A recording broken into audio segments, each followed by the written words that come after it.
What's up, family? Welcome back to another episode of the OneFourthCareers podcast. I'm Xavier, your host, and I'm here with Selchia. Selchia graduated from Drake University with a Bachelor of Arts in Journalism and Mass Communications in 2015. Afterwards, she graduated from Iowa State University with her Master's of Science in Journalism and Mass Communications. Now, Selchia is on her second expat experience, currently living in Brazil after having lived in China right after graduating from Drake. She is a wife to her best friend and a mom to her sassy toddler twin, working for John Deere as the HR PeopleExperience lead of Latin America. Welcome to the podcast, Selchia. How are you? Thanks so much for joining. Hi, thank you so much for having me. Super excited to be here. Yeah, no, we're going to have a great conversation. We were chatting before, and just the energy you bring and seeing you on social media. And, we'll get to that later of the tips and career advice that you bring so many. Especially ecstatic for this conversation, just to talk through and share knowledge and just, get on our rants that are positive and constructive that we enjoy having to hopefully benefit everybody listening and watching. Absolutely. Let's do it. Yeah. All right. Let's get started. Tell the people a little bit more about yourself. So I am simply a part-time barbecue critic from Kansas City, Missouri, who stumbled into HR and from there has been inspired and loved developing people, helping them advance in their careers, and just super enthusiastic about how companies can improve their employee experience. I've navigated my way here through lots of different experiences, from living abroad to being in communications, but have really kind of found my jam and my place in HR. I love it. I love it. To everyone who's listening and watching already, you can already tell this is one of the perfect interviewees to have just based on kind of her intro and things she's passionate about.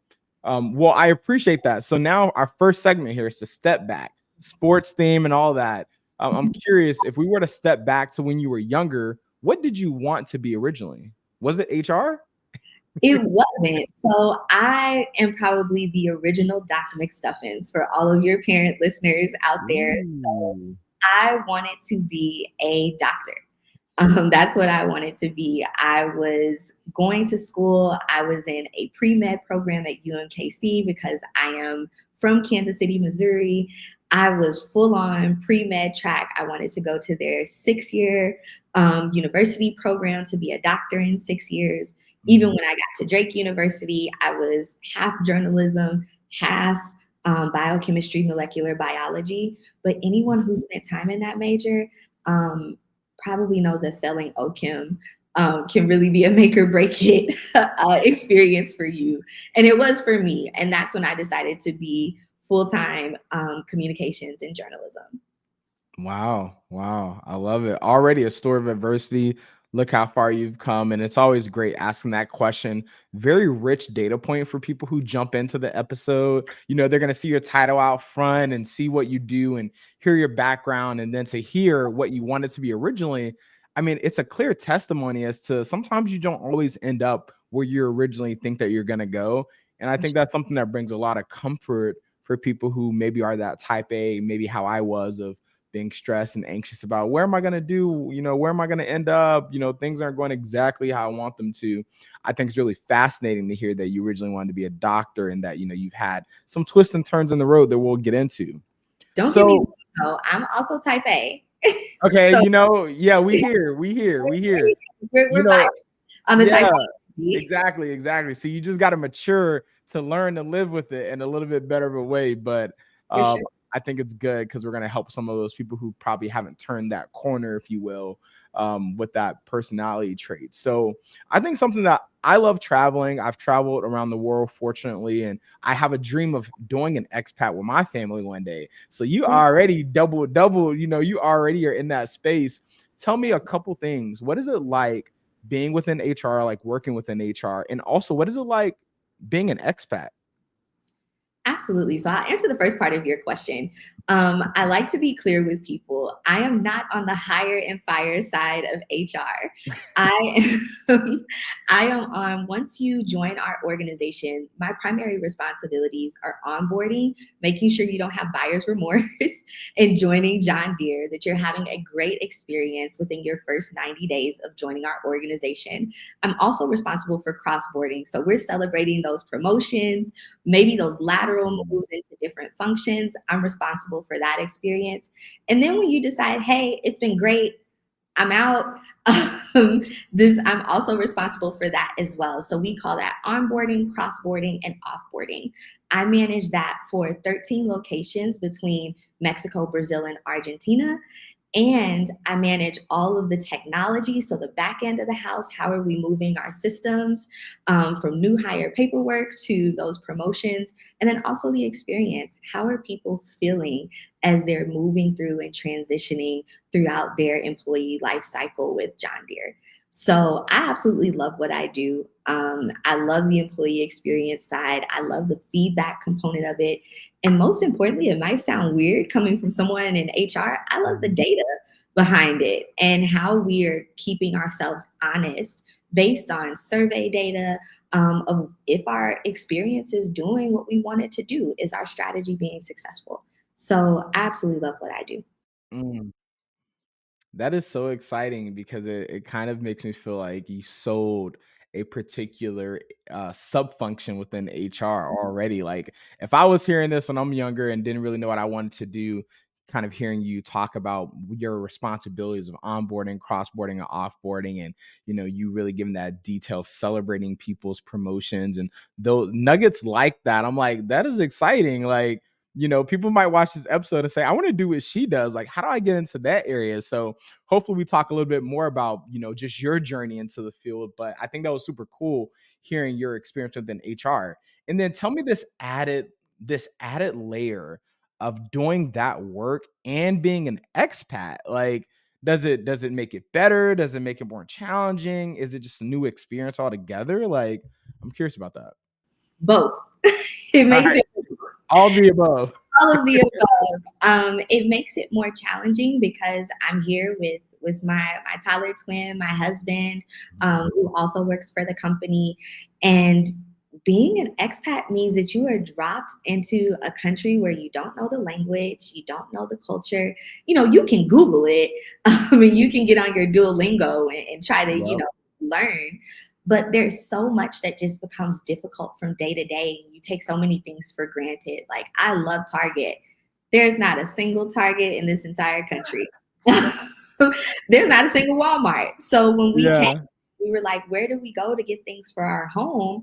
It was, if you want sheets, you go to a sheet store. If you want towels, you go to a towel store. um, Mm. then you navigate the language of what you need and being able to use Google Translator, being able to understand. And we fully immersed ourselves in the culture, and I'm learning the language. I'm still at a very basic to intermediate level, but learning the language really unlocks things for me, even in my work, as far as building trust.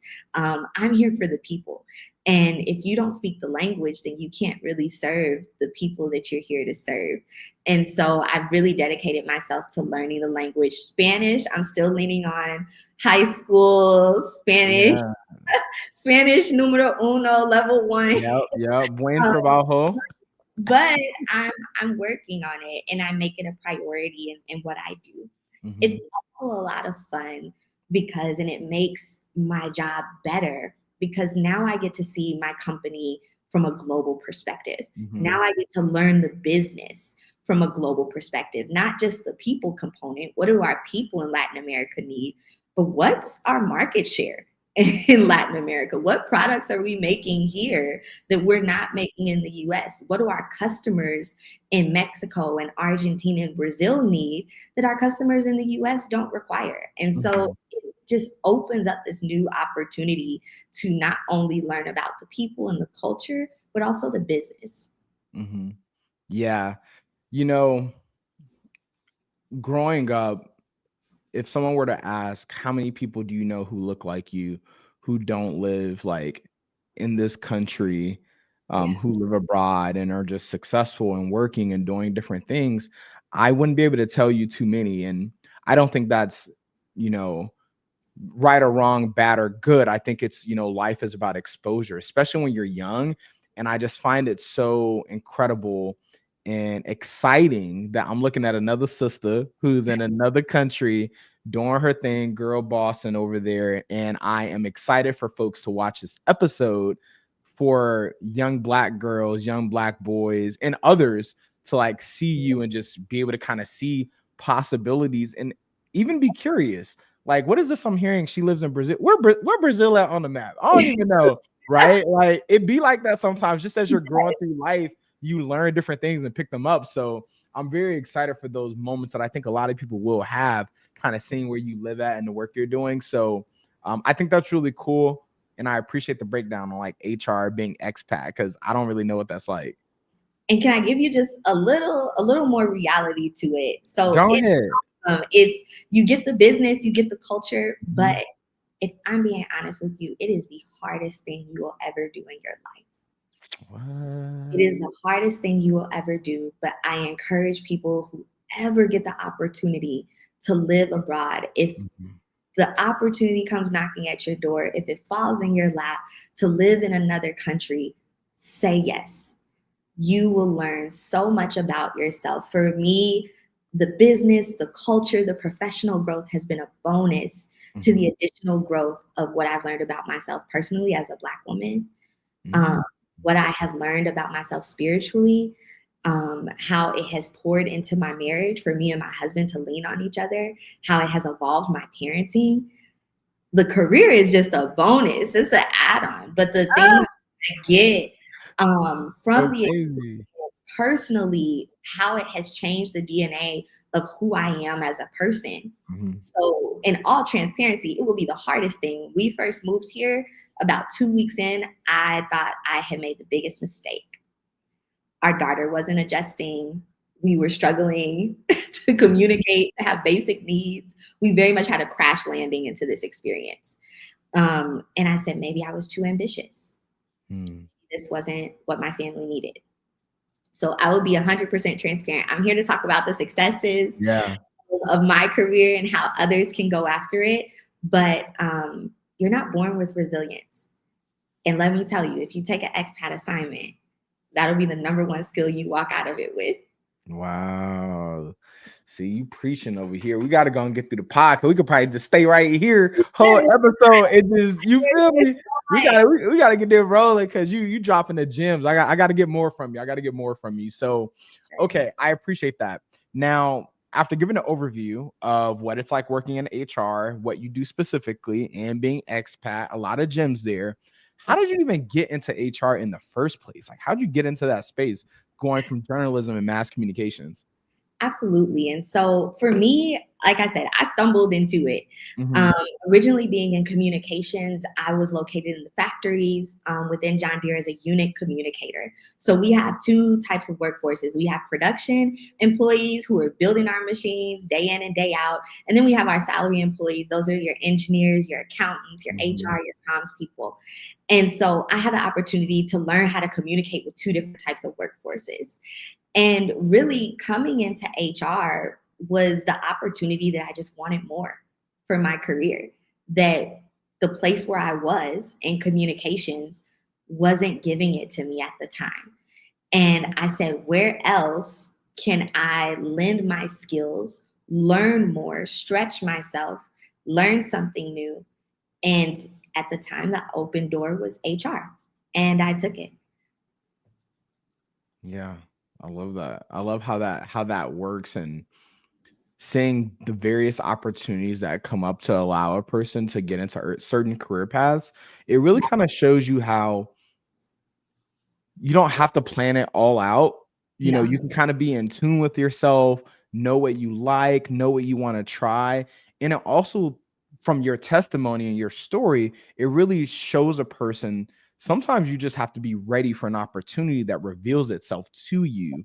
So it's kind of you don't necessarily need to feel stuck, or where you are today doesn't mean that's where you'll be forever, because there are just so many people, if you talk to them and you ask a CEO, you ask a regional HR people experience lead, did you know you were going to get right here in this place that you are? They'll be like, no, like one thing led to another. So I think that's really cool, kind of sharing how you actually got into HR and where you started at, because I think it really shows, like, it helps empower people. You can be a little bit aggressive or proactive, and you can also remove the limits from your thinking. You know, let's say you're working in communications and you're like, I want to try something different. I want to try something new.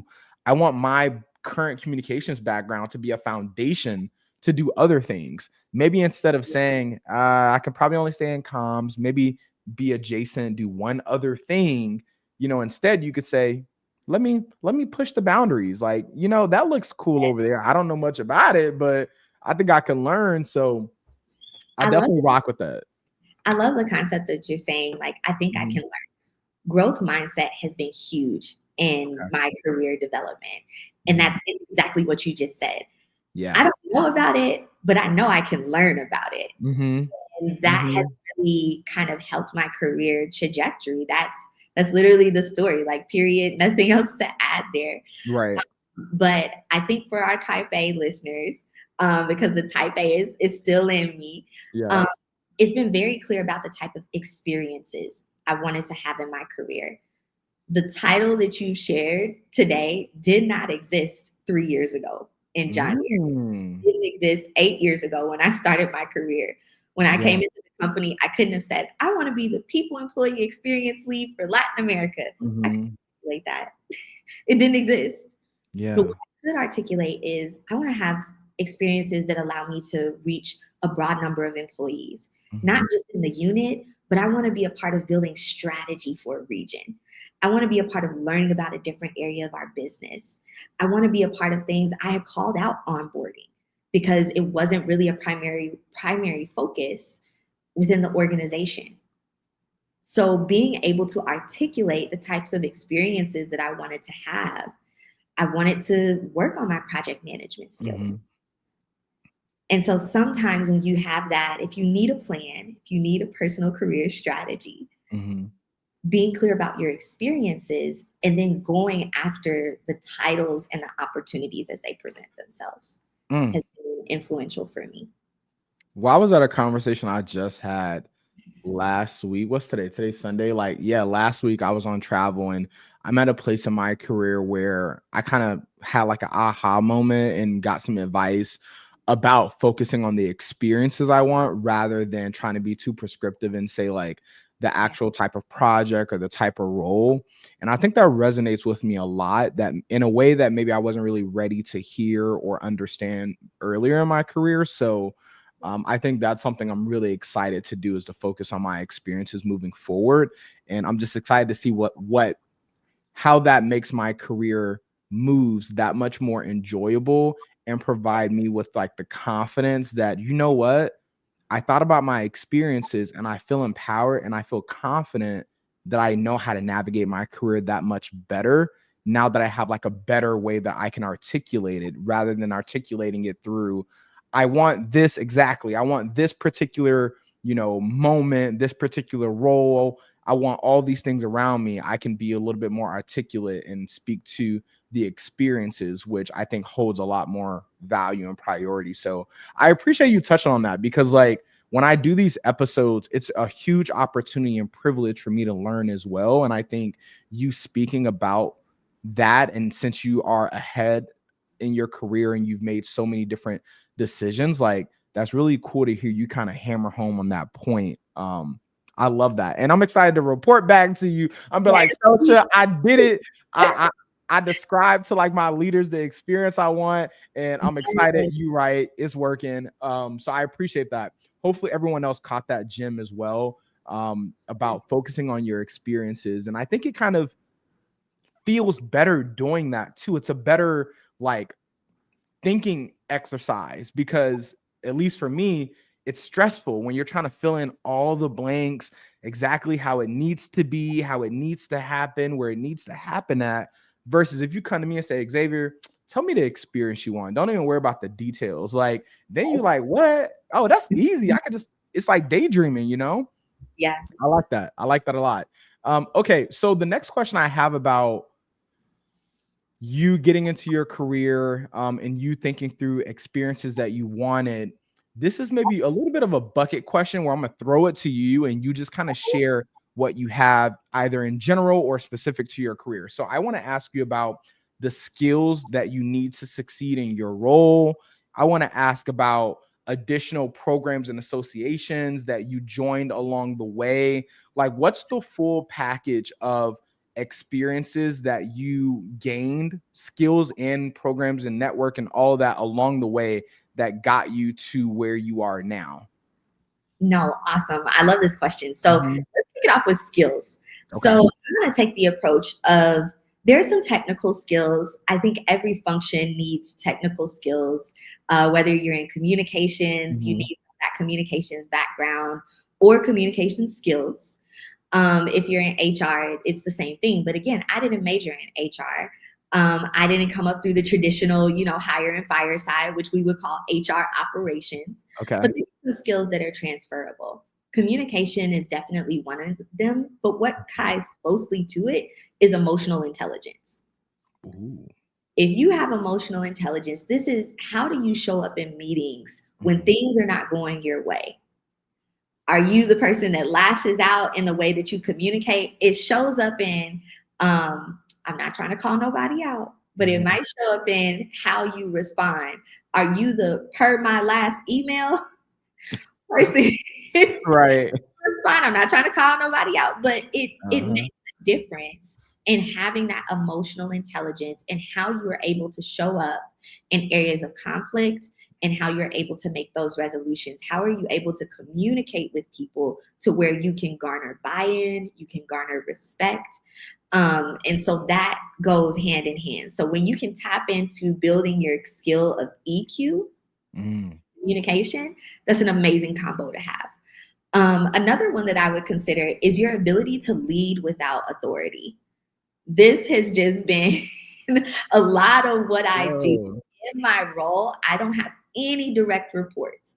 I'm getting an entire region, 3 countries, to try to do the same thing at the same time across 3 different processes. And it's just me. But I have the opportunity to lead others, but it didn't come without the emotional intelligence of gaining buy-in from leaders so that they could lend me support of their direct reports. And then how do I lead a region to say, this is our new strategy. I know I'm new. I know this strategy is new, but here's how we're going to meet our business goals and moving forward with this.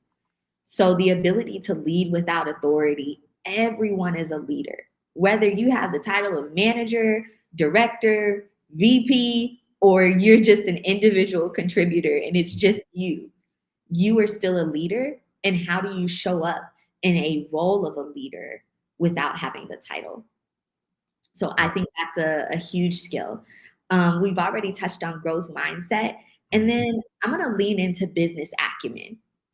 No matter where you are in the business, and I believe that people should pursue MBAs if that is the next degree that you want to get. I think there's a lot of quality information around business acumen and you really stretching and growing that skill set. But you can get it without going back to school. Finding the right people in the organization. If you're in engineering, if you're in finance, if you're in communications, no matter where you are in the organization, you need to be able to speak to how your business makes money at the end of the day. I know that in HR, I am a part of a function that is an overhead cost. We bring in $0 into John Deere. We don't sell a single piece of equipment. Right. We're not shipping any parts to any dealer. Yeah, bringing in no revenue. No revenue. But I can articulate how what I do is saving the company money by making sure that our employees are having high quality experiences. When we exit employees, making sure assets are returned. On average, most companies are losing actually $1,500 per employee just because somebody didn't return their laptop. In my role, I'm making sure that this process is improved so that we are not bleeding out this additional money every time someone decides to leave our organization. Making $0, but I understand that saves our company money. Yep. And so that's a skill as well. As far as organizations, specifically within HR, that I think is helpful to build your network, SHRM is a great organization as well. If you're already in HR and you are looking to get more data about what's happening within our industry, I highly recommend I4CP and I highly recommend Gartner. So your organization may already actually have some memberships. Definitely check in on that to make sure that it's no cost to you. But Gartner and I4CP is a great way to network with other people, to ask questions, to benchmark. It's a great benchmarking resource for other organizations on HR topics and initiatives you're trying to drive. And then Gartner is just a great place to get your data to support different initiatives you do want to launch in your organization and for you to say, here's what's happening in the industry. So those are my recommendations on skills and HR specific tactical resources you might want to have in your toolkit. Yeah, that is so dope. And tell me about some of the backgrounds of HR colleagues that you've noticed. Is everyone from a communications background, from an HR background? Is it diverse or not? Tell me what you've noticed in at John Deere in HR. I've noticed that people come from everywhere. Okay. In HR. There are some people who are like, hey, I've always wanted to do HR. I've always been interested in work laws and policies. And then there are some people who came from communications, came from finance. They've come from a variety of different places. But I think most people in HR might be similar to my story and say, like, hey, I kind of stumbled in here and I was like, oh, wow, this is kind of a cool place to hang out. And I think that this is my jam.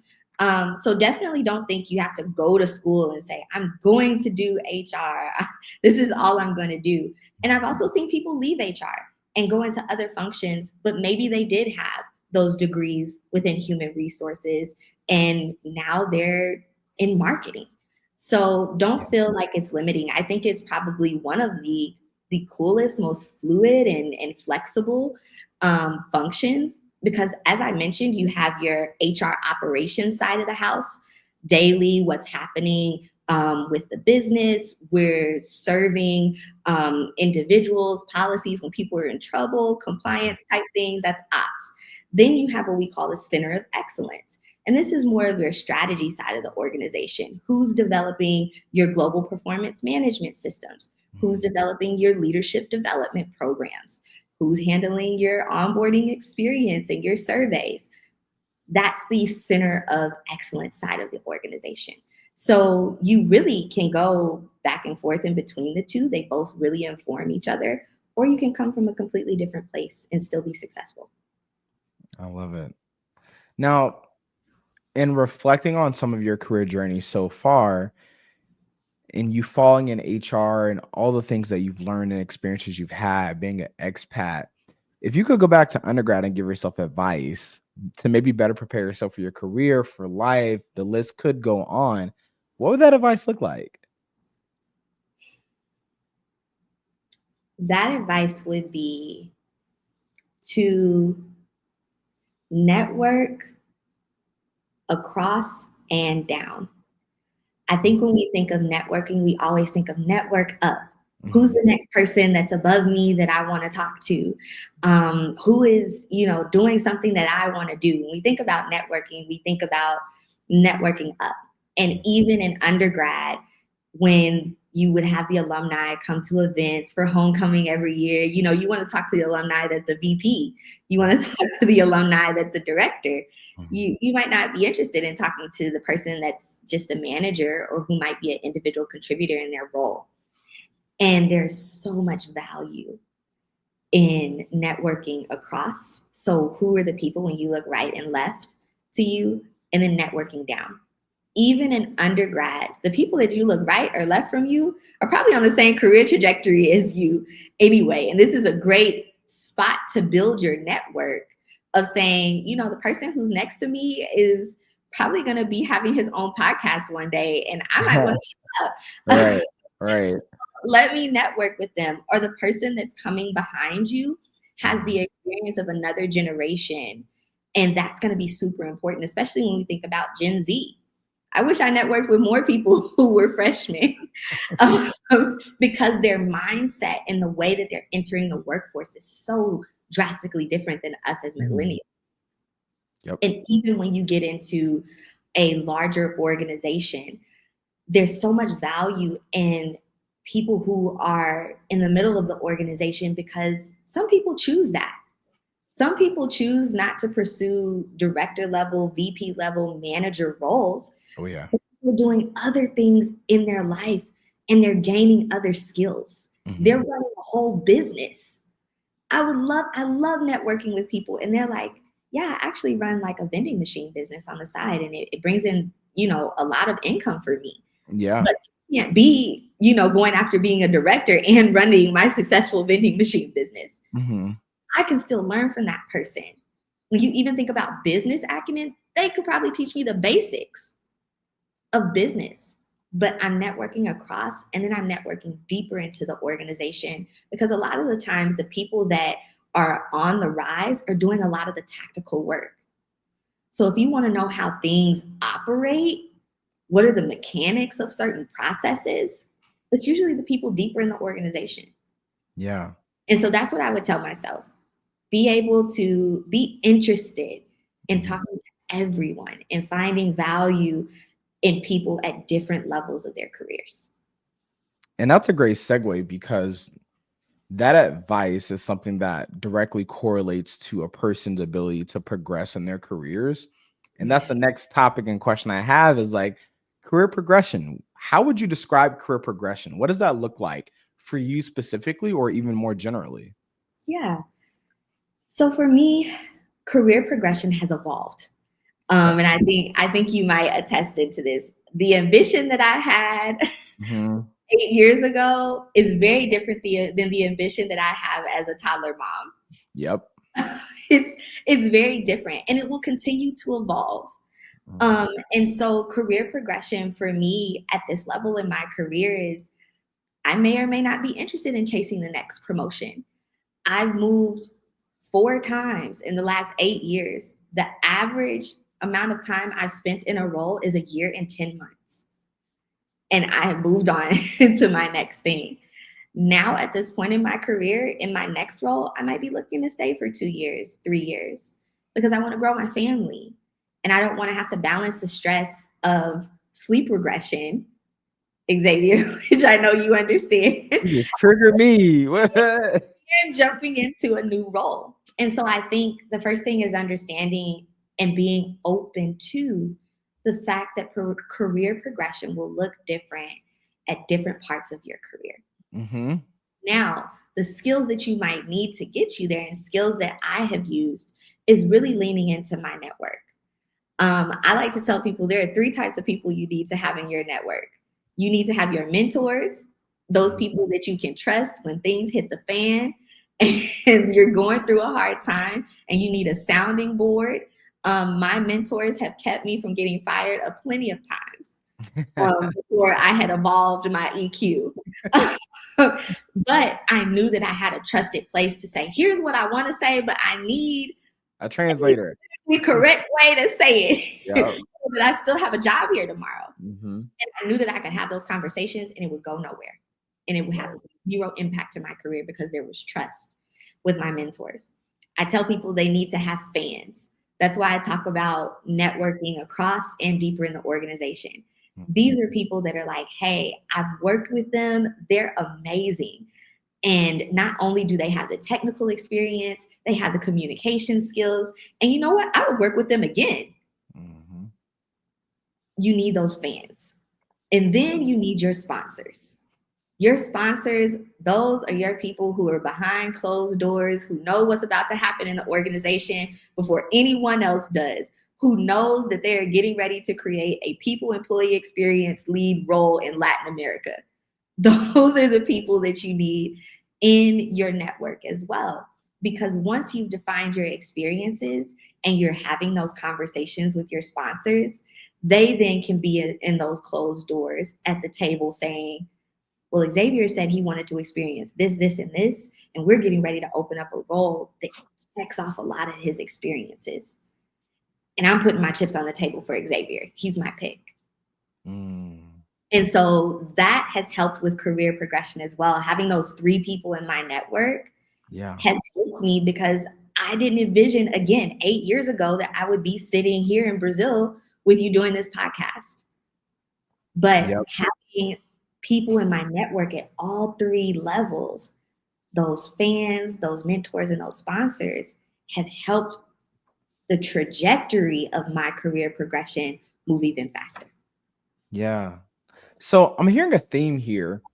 You would say people are important to one's Absolutely. career? Like, I think that's something else I did not really think about as I was starting my professional journey, which is the success of your career, which one is kind of how you define success for yourself and the experiences you want, but you will go as far as you want to go, not necessarily alone. It's not about you being so smart. It's not about you positioning yourself all the time. You have to put yourself in a position for success. But what I'm hearing is like people are instrumental in your career. And if you're not really in your career yet and you haven't kind of jumped off that springboard, if you will, into needing to, be on your own career journey, maybe you're still in school, maybe you're high school, wherever you're at, people will play a vital role for you. Like you don't have to do it alone. You're not expected to do it alone. And to make you feel even better, you can't do it alone. Yes. Yeah. Yeah, that's it. You put a bow on it right there. Okay. All right. Good to hear. So hopefully you all really take that gem away. I think through so many of the things that Selchia is saying, people are kind of at the core. And hopefully that's exciting.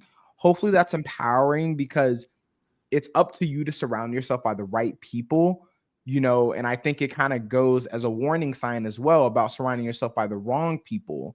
Do you have mentors who aren't good mentors and aren't providing you what you need? Do you not have sponsors, or do you have those who are maybe the opposite of sponsors? I think when you are able to identify the various characteristics to what can help you have a successful career, it helps you be able to have a flag for the opposite of that. What are things that can hinder your career? And I think, in life, not just professional, knowing how to operate, knowing what levers exist, knowing what can impact you can be very insightful. So you know what to watch out for, what to build, I think maybe this is a term for HR, of like buy, borrow, and maybe Yes. like another one. So like for folks who aren't familiar, it's a term that it doesn't just apply to HR, but if you need something, a skill, a system, or whatever, is it something that you need to build up? Do you need to build the skill, from talking to people? Do you need to buy or borrow, like have somebody step in for you to provide it, even though you don't have it? Not to get too much in the weeds, essentially, just constantly evaluating what you need in life. And I think reflecting on what you're missing, what experience are you missing? What skill are you missing? What people in your corner are you missing? Having those conversations with someone, even if it's just with yourself, can be very revealing on what your next steps should be. And I think that's something that Selchia has touched on a bit, but I wanted to kind of like pull it together in a different way, because I think like she touched on so many gems that she didn't even really dig into, but it's just because there's so much out there that can be said about how you navigate your career. Did I miss anything, Selchia, before we move on? No, the only thing that I would add, again, you were like coming in, it's like Jim, and then you're like Bo. Jim. Yeah, together, teamwork. I love the way you're wrapping it up. And I really want to I'll dig just a little deeper on your concept, like others might call it make versus buy. Yep. Like what skills do I need to dig in and make for myself? And what are some things that I might need to buy and go out and get? And I think, a lot of people ask themselves, like, do I need to go out and get an advanced degree? And, to get me to the next level in my career progression.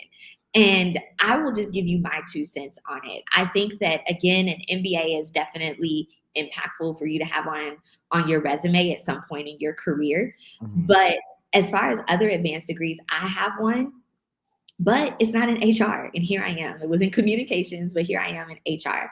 I think there's a lot of value in going after what we would call gig work, So gig work would be what kind of projects are happening in your organization to where they're looking for people that have project management skills, that have agile scrum skills, that have finance skills, things that you may have learned through going through courses. I think there's a ton of value in certifications.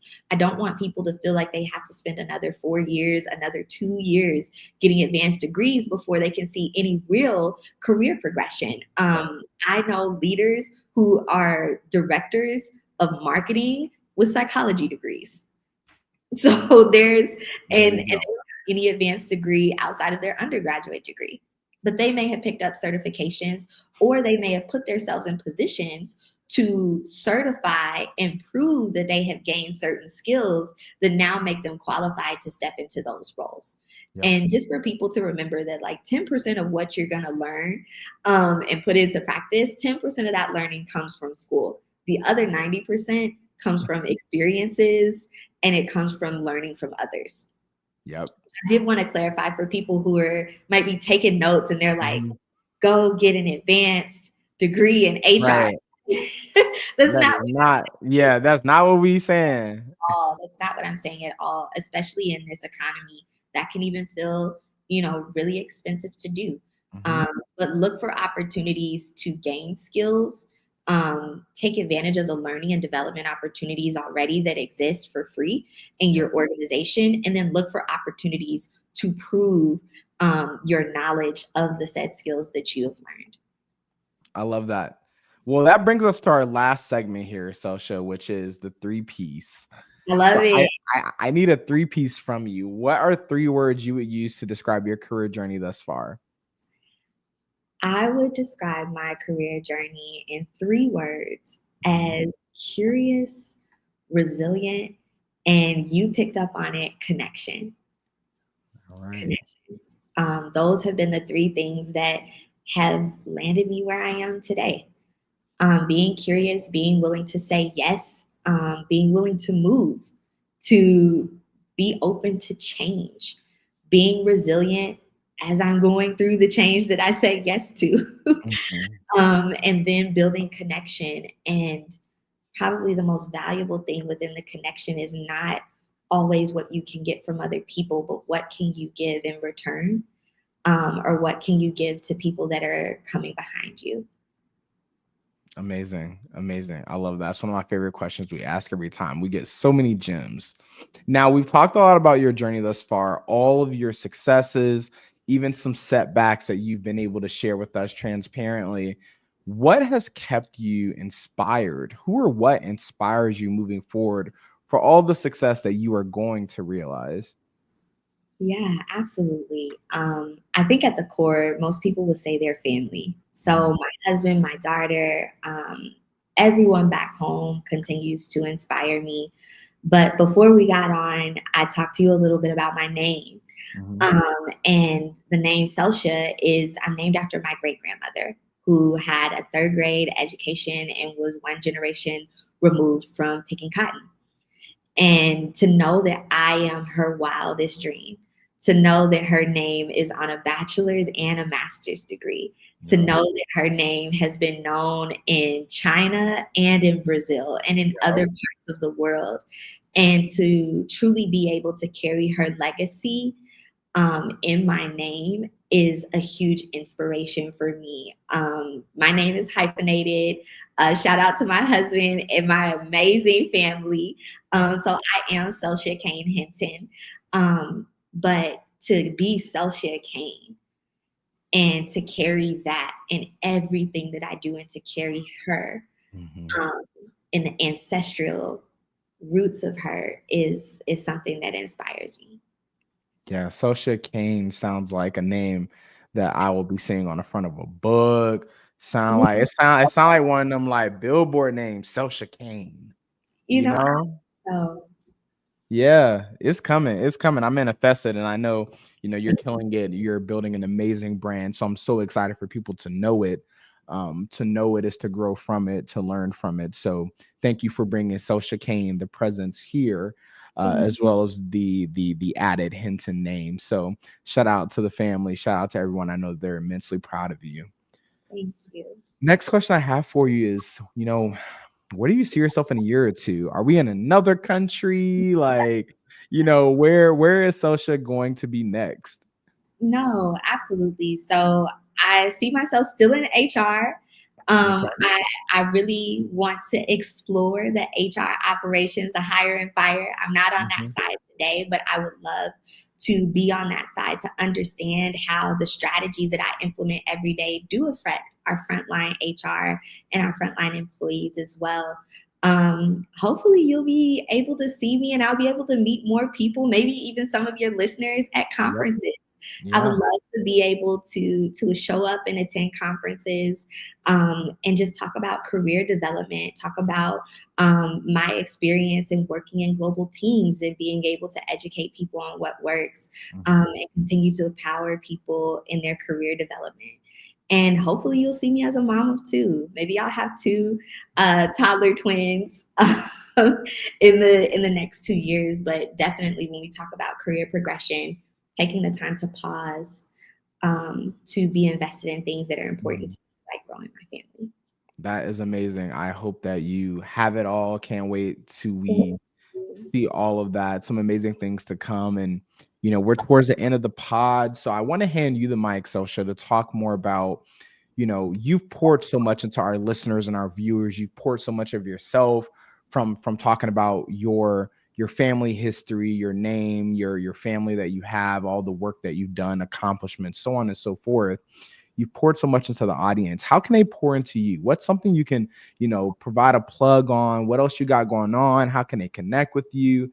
Like, people are, I'm sure, going to want to, be in closer proximity to your brand in some way, even if it's just cheering you on and being fans of you. What do you have to share with the people? Continue to let me pour into you, people. That's what I would say. And please follow me on LinkedIn, Selchia Kane. I post weekly, very similar to the conversations that I've been able to have with you today. I discuss employee experience and how organizations can improve that. I talk about career development and how you can own that and your own career progression. And then I talk about tips and tricks on how to be confident and have a great first day. Whether you are taking on a new role, congrats to you, or if you're an organization who's looking to improve their onboarding, I share weekly tips, gems, and inspiration. So please, the best thing you can do for me is allow me to continue to serve you and follow me on LinkedIn. That's an easy ass. You said, help me help you. Like, I love that. I love that. I've seen a lot of these gyms guys like tap in. She is throwing them out there and they look good too. So it's not just like scribble on the side of a notepad, typing something in, pressing enter. Like the format, the visual, she making sure y'all really see it and understand, the advice that she's sharing. So tap in with her on LinkedIn. You'll see the link below. So just tap on that link below and you'll be able to connect with her on LinkedIn. So super excited for you guys to continue to benefit from her words of inspiration. Well, Selchia, is there anything else that you want to leave with the people? Any more advice? Anything top of mind? Or did we drain you out? Did we just squeeze everything you had? Like, what you got? Thank you so much for this opportunity. And if I don't leave your listeners with anything else, is believe and know that you can learn anything. And when you believe that in yourself, you can take your career anywhere. Thank you so much for having me. Bars. Selchia, this was such a joy, such a pleasure. Appreciate you hopping on and pouring so much into me, into the listeners and viewers. And I look forward to staying connected in the future. Absolutely. Thank you for having me. See you, Selchia. Bye. Bye. What an episode, y'all. We have another expatter. We're trying to go worldwide here. So many people to talk to, so many people to see, just some amazing content, amazing advice, a lot of transparency, and just remarkable journeys. It's so great just hearing someone's journey, hearing about where they're from and just their beginnings. And I hope that you all were able to relate to Selchia in some way, somehow, and that she provided advice that if you really digest it, you think about it, you get additional advice and kind of act on some of the feedback you heard here today. I hope that it pours into all of you and leaves you better off. Share the video with anybody you think this may help. Like, comment, subscribe. Stay happy, stay blessed. Peace, family.